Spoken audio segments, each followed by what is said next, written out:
안녕하세요. 부자 오빠입니다. 지금 미국 선물 시장을 보니까 S&P 500은 0.8% 빠지고 있고 나스닥은 1.2% 정도 빠지고 있거든요.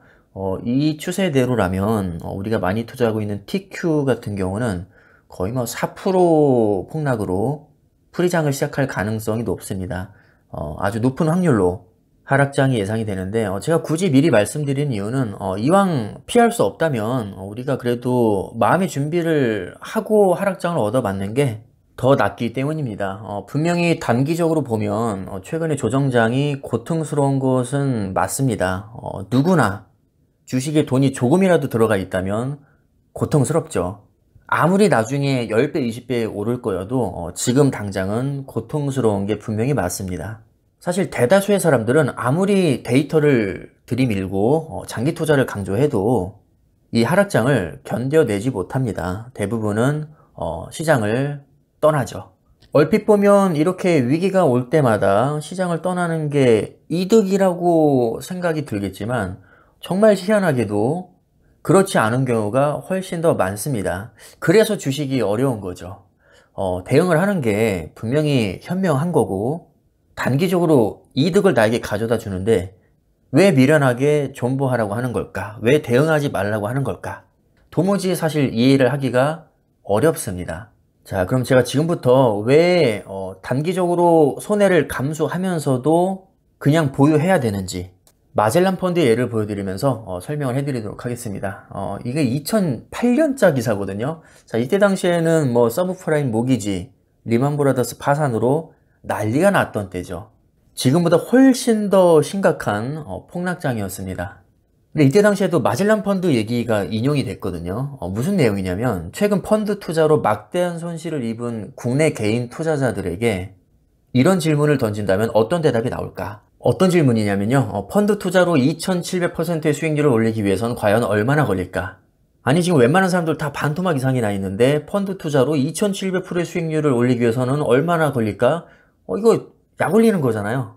그게 가능하긴 한 거냐? 비싼 밥 먹고 웬 헛소리냐? 당연히 그때의 상황에서는 이런 질타가 쏟아질 수밖에 없습니다. 근데 결론은 뭐냐면요. 실제로 피터 린치 마젤란 펀드는 13년 동안 2700%의 누적 수익률을 올렸습니다. 이것은 분명한 사실입니다. 그리고 더 놀라운 것은 13년 동안 단 한 해도 마이너스 수익률을 기록하지 않았다는 겁니다. 그런데 정말 희한하게도 절반 이상이 이 펀드로 손해를 봤습니다. 왜 손해를 봤는지 분석을 해봤더니 수익률이 좋았던 시기에 투자를 했다가 일시적으로 손실이 났을 때 이것을 참지 못하고 환매를 했기 때문이었습니다. 결국 펀드 투자의 성패를 좌지우지한 것은 장기 투자였다는 결론이 나왔고요. 시황이나 단기 수익에 신경 쓰지 않고 투자 기업과 펀드 매니저를 믿고 오랫동안 꾸준히 투자한 것이 대박의 비결이라는 결론이 나왔습니다. 피터 린치도 실제로 이렇게 얘기했죠. 우리가 주식으로 돈을 버는데 가장 중요한 것은 미리 겁을 내고 도망치지 말아야 한다는 것이다. 근데 이 말이 사실 납득하기가 어렵죠. 아니 무슨 소리 하는 거냐. 지금 2개월 동안 계속 흘러내리고 있는데 미리 도망갔으면 돈 안 까먹을 수 있었는데 다 지나고 나서 결과를 아니까 우리가 지금은 그런 얘기를 할 수 있지만 이런 식으로 주식을 하다 보면 고민을 해야 되는 구간이 계속 생긴다는 겁니다.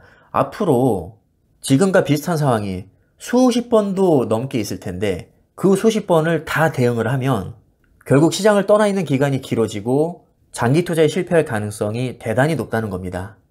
분명히 장기 투자했으면 대박이 났는데 대부분은 일시적으로 성과가 안 좋을 때 시장을 떠나기 때문에 피해를 줄이기 위해서 시장을 떠난 게 오히려 투자의 실패의 원인이 되는 거죠. 정말 아이러니하지 않을 수 없습니다.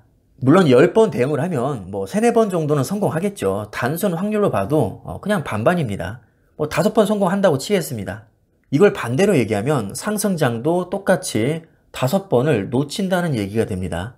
그러니까 똑같이 5번 놓쳤는데 하필 그 5번 놓친 기간 중에서 엄청난 상승장이 들어가 있었다면 나는 결과적으로 대응을 아예 하지 않은 사람들보다 수익률이 떨어질 수밖에 없습니다. 이런 식으로 아주 길게 보면 대응을 많이 할수록 실패 확률이 올라간다는 겁니다.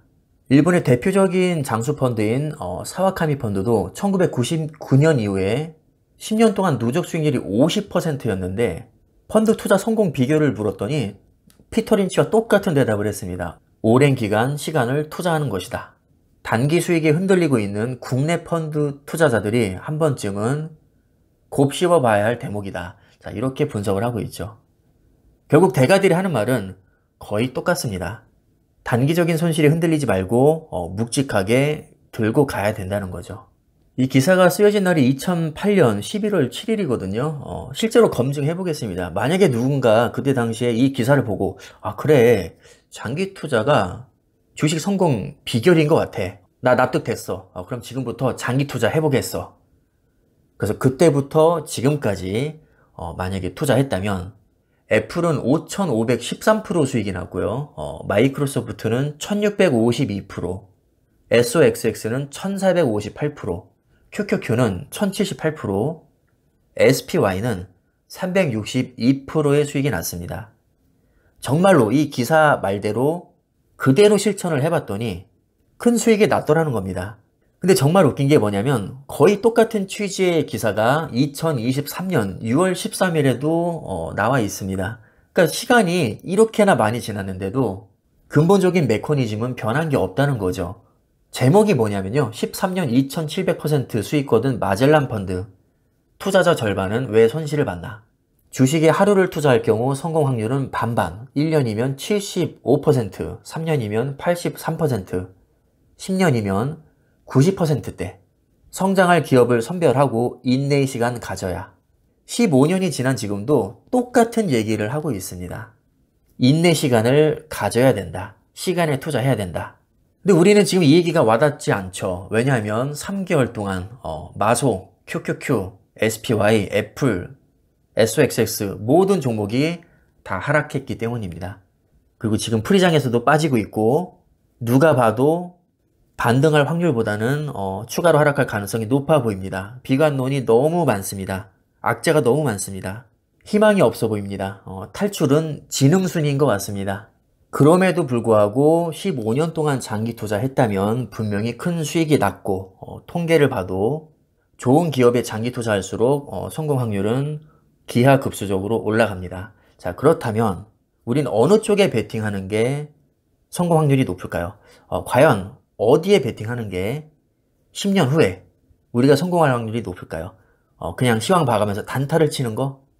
아니면 비관론 무시하고 그냥 보유하는 거? 사실 지금 시점에서는 아무도 정답을 얘기해 줄 수 없습니다. 10년 후 일은 아무도 모르기 때문이죠. 그러나 확률을 보자는 겁니다. 과연 어느 쪽이 성공 확률이 더 높을까요? 이 부분에 대해서는 스스로 한번 곰곰이 생각해 보시기 바랍니다. 오늘 영상 여기까지 하겠습니다. 감사합니다.